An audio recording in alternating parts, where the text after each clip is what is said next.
श्री शिवाय नमोस्तुत्यम। ओम नमः शिवाय। हर हर महादेव। प्रिय भक्तजनों, आप सभी का दिन शुभ और मंगलमय हो। आज की इस वीडियो में आप सुनेंगे शिव महापुराण का अध्याय 14। तो प्रेम से बोलिए हर हर महादेव। दक्ष की 60 कन्याओं का विवाह दक्ष और वीणा वादिनी के यहाँ देवी शिला का अवतार दक्ष द्वारा उनकी स्तुति तथा सती के सद्गुणों एवं चेष्टाओं से माता पिता की प्रसन्नता ब्रह्मा जी कहते हैं देवर्षि। इसी समय दक्ष के इस बर्ताव को जानकर मैं भी वहां आ पहुंचा और पूर्ववत उन्हें शांत करने के लिए सांत्वना देने लगा। तुम्हारी प्रसन्नता को बढ़ाते हुए मैंने दक्ष के साथ तुम्हारा सुंदर स्नेहपूर्ण संबंध स्थापित कराया।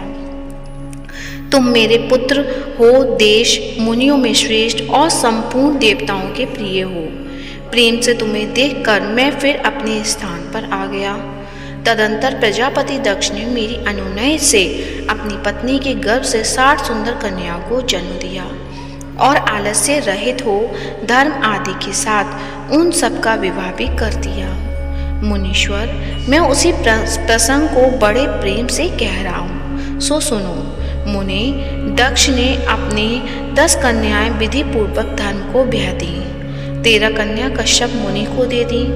27 कन्याओं का विवाह चंद्रमा के साथ कर दिया। भूत, अंगिरा तथा कृशास्त्र को उन्होंने 2-2 कन्याएं दी और शेष 4 कन्याओं का विवाह उन्होंने अरिष्ट नेमि के साथ कर दिया। इन सबकी संतान परंपराओं से 3 लोग भरे पड़े थे। विस्तार भय से उनका वर्णन नहीं किया जाता। कुछ लोग शिवा या सती को दक्ष की ज्येष्ठ पुत्री बताते हैं, दूसरे लोग उन्हें मंझली पुत्री कहते हैं तथा कुछ लोग सबसे छोटी पुत्री मानते हैं। कल्प भेद से यह तीनों मत ठीक हैं। पुत्र और पुत्रियों की उत्पत्ति के पश्चात प्रजापति दक्ष ने बड़े प्रेम से मन ही मन जगदम्बिका का ध्यान किया। साथ ही गदगद वाणी से प्रेम पूर्वक उनकी स्तुति भी की। बारंबार अंजलि बांध नमस्कार करके वे विनीत भाव से देवी को मस्तक झुकाते थे। देवी शिवा संतुष्ट हुई और अपने प्रण की पूर्ति के लिए मन ही मन यह विचार किया कि अब मैं वारिणी के गर्भ से अवतार लूं। ऐसा विचार करके जगदम्बिका दक्ष के हृदय में निवास करने लगी। मुनि श्रेष्ठ, उस समय दक्ष की बड़ी शोभा होने लगी। फिर उत्तम मुहूर्त देखकर दक्ष ने अपनी पत्नी में प्रसन्नतापूर्वक गर्भधान किया। फिर दयालु शिवा दक्ष पत्नी के चित्त में निवास करने लगी। उसमें गर्भ धारण के सभी चिन्ह प्रकट हो गए। तात उस अवस्था में वीणिनी की शोभा बढ़ गई और चित्त में अधिक हर्ष हो गया।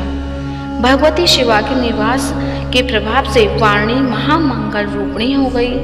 दक्ष ने अपने कुल संप्रदाय, वेद ज्ञान और हार्दिक उत्साह के अनुसार प्रसन्नतापूर्वक पुंसवन आदि संस्कार संबंधी श्रेष्ठ क्रियाएं संपन्न की। उन कर्मों के अनुष्ठान के समय महान उत्सव हुआ। प्रजापति ने ब्राह्मणों को अपनी इच्छा के अनुसार धन दिया। इस अवसर पर वीणिनी ने देवी का निवास हुआ जानकर श्री विष्णु आदि सब देवताओं को बड़ी प्रसन्नता हुई। उन सब ने वहां आकर जगदम्बा का स्तवन किया और समस्त लोगों का उपकार करने वाली देवी शिवा को बारंबार प्रणाम किया। वे सब देवता प्रसन्नचित्त को दक्ष प्रजापति तथा वीणिनी की भूरी भूरी प्रशंसा करके अपने स्थान को लौट गए। नारद जब 9 महीने बीत गए तब लौकिक गति का निर्वाह कराकर 10वें महीने के पूर्ण होने पर चंद्रमा आदि ग्रहों व ताराओं की अनुकूलता से युक्त सुखद मुहूर्त में देवी शिवा शीघ्र ही अपनी माता के सामने प्रकट हुई। उनकी अवतार लेते ही प्रजापति दक्ष बड़े प्रसन्न हुए और उन्हें महान तेज से देदीप्यमान देवी को देख उनके मन में यह विश्वास हो गया कि साक्षात वे शिवा देवी मेरी पुत्री के रूप में प्रकट हुई हैं। उस समय आकाश में फूलों की वर्षा होने लगी और मेघ जल बरसाने लगे। मुनीश्वर, शिवा के जन्म लेते ही संपूर्ण दिशा में तत्काल शांति छा गई। देवता आकाश में खड़े हो मांगलिक बाजे बजाने लगे। अग्निशालाओं की बुझी हुई अग्नि सहसा प्रज्वलित हो उठी और सब कुछ परम मंगलमय हो गया। वीरणी के गर्भ से साक्षात जगदम्बा को प्रकट हुए देख दक्ष ने हाथ जोड़कर नमस्कार किया और भक्त भाव से उनकी बड़ी स्तुति की। बुद्धिमान दक्ष की स्तुति करने पर जग माता शिवा उस समय दक्ष से इस प्रकार बोली। माता वीरणी ना सुन सकें, देवी बोली, प्रजापति पुत्री रूप में मुझे प्राप्त करने के लिए मेरी आराधना की थी, मनोरथ आज सिद्ध हो गया, तुम कुछ तपस्या के करो। उस ऐसा कहकर देवी ने अपनी माया से शिशु रूप धारण कर लिया और शिशुओं का भाव प्रकट करती हुई वे वहां रोने लगी। बालिका का रुदन सुनकर सभी स्त्रियां और दासियां बड़े बेग से प्रसन्नतापूर्वक वहां आ पहुंची। पुत्री का अलौकिक रूप देखकर उन सभी स्त्रियों को बड़ा हर्ष हुआ। नगर के सब लोग उस समय जय जयकार करने लगे। गीत और वाद्य के साथ बड़ा भारी उत्सव होने लगा। पुत्री का मुख देखकर उनको बड़ी प्रसन्नता हुई। दक्ष ने वैदिक और कुलोचित विधि पूर्वक अनुष्ठान किया, ब्राह्मणों को दान दिया, दूसरों को भी धन बांटा और यथोचित गान और नृत्य होने लगे। भांति भांति के मंगल कृतियों के साथ बहुत से बाजे बजने लगे। कुछ समय बाद दक्ष ने समस्त सद्गुणों की सत्ता से प्रशंसित होने वाली अपनी उस पुत्री का नाम प्रसन्नतापूर्वक उमा रखा। तदंतर संसार में लोगों की ओर से उसके और भी नाम प्रचलित किए गए। सबके सब महान मंगलदायक तथा विशेष हैं। समस्त दुखों का नाश करने वाली हैं वीरणी और महात्मा दक्ष अपनी पुत्री का पालन करने लगे तथा वह शुक्ल पक्ष की चंद्र कला के समान दिनों दिन बढ़ने लगे। उत्तम गुण उनमें उसी तरह प्रवेश करने लगे। उसके बाद चंद्रमा में भी समस्त मनोहारी कलाएं प्रविष्ट हो जाती हैं। दक्ष कन्या सखियों के बीच बैठी रहती, तब अपने भाव में निमग्न होती थी, तब भगवान शिव की मूर्ति को विचित्र करने लगती थी। मंगलमय सती जब उचित सुंदर गीत गाती, हर एवं रुद्र नाम लेकर भगवान शिव का स्मरण किया करती थी। इस अवसर पर वीरणी में देवी का निवास हुआ जानकर श्री विष्णु आदि सब देवताओं को बड़ी प्रसन्नता हुई।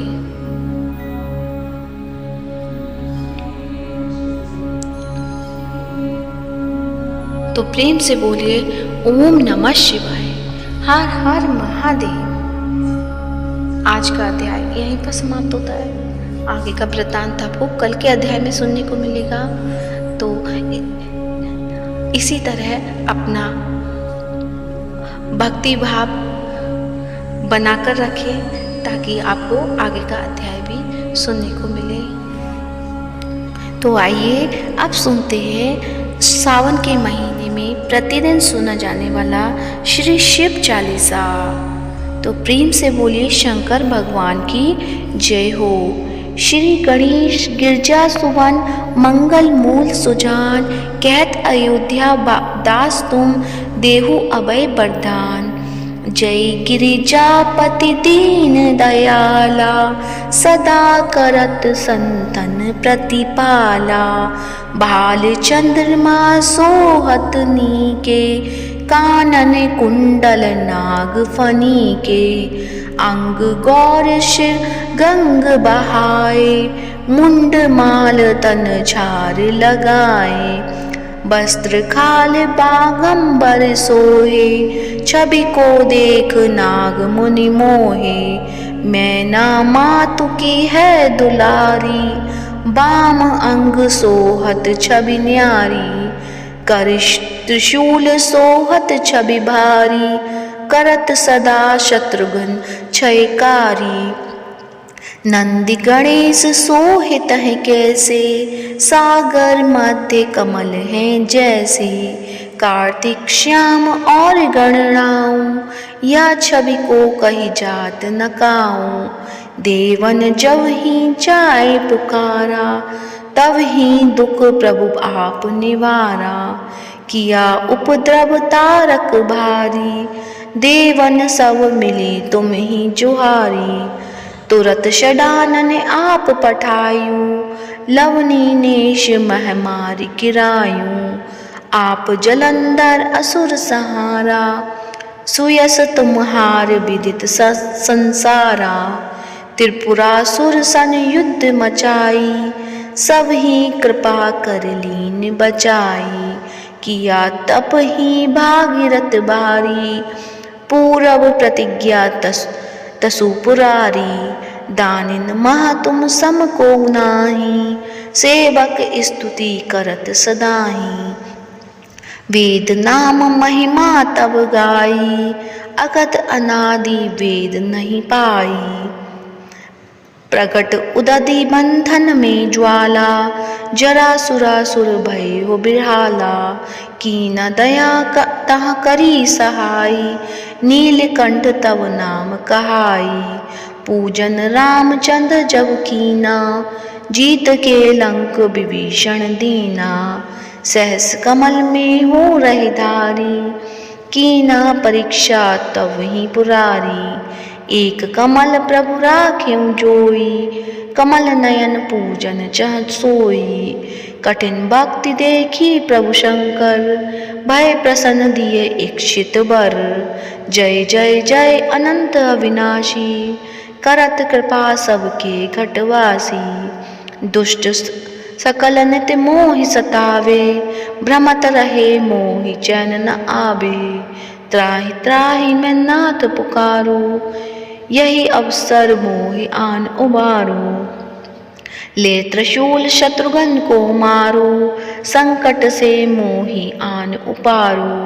मातु पिता भ्राता सब कोई, संकट में पूछत नहीं कोई। स्वामी एक है आस तुम्हारी, आए हरू अब संकट वारी। धन निर्धन को देत सदाही, जो कोई जांचे वो फल पाई। स्तुति के ही विधि करो तुम्हारी, चमुनाथ अब चूक हमारी। संकट के नाशक, मंगल कारण विघ्न विनाशक।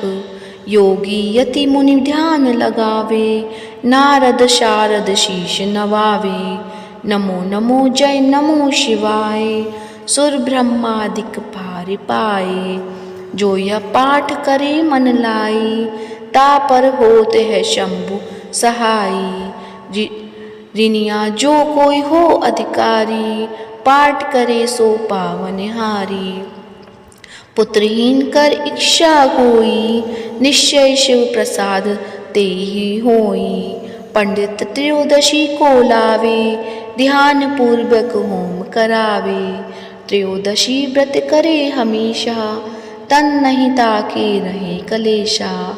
धूप दीप नैवेद्य चढ़ावे, शंकर सम्मुख पाठ सुनावे।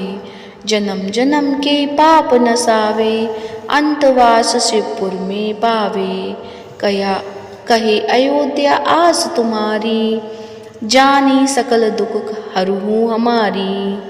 नित नेम कर पाठ प्रातः ही, पाठ करो चालीसा। तुम मेरी मनोकामना पूर्ण करो जगदीश। मकसर छठे हेमंत ऋतु, संबत 64 जान। स्तुति चालीसा, शिव ही पूर्ण कीन कल्याण। तो प्रेम से बोलिए हर हर महादेव। उम्मीद करती हूँ आज की कथा अच्छी लगी होगी। कथा अच्छी लगी है तो वीडियो को लाइक करें, शेयर करें और कमेंट में हर हर महादेव अवश्य लिखें। और इस वीडियो को ज़्यादा से ज़्यादा शिव भक्तों को फॉरवर्ड करें। धन्यवाद। जय जय।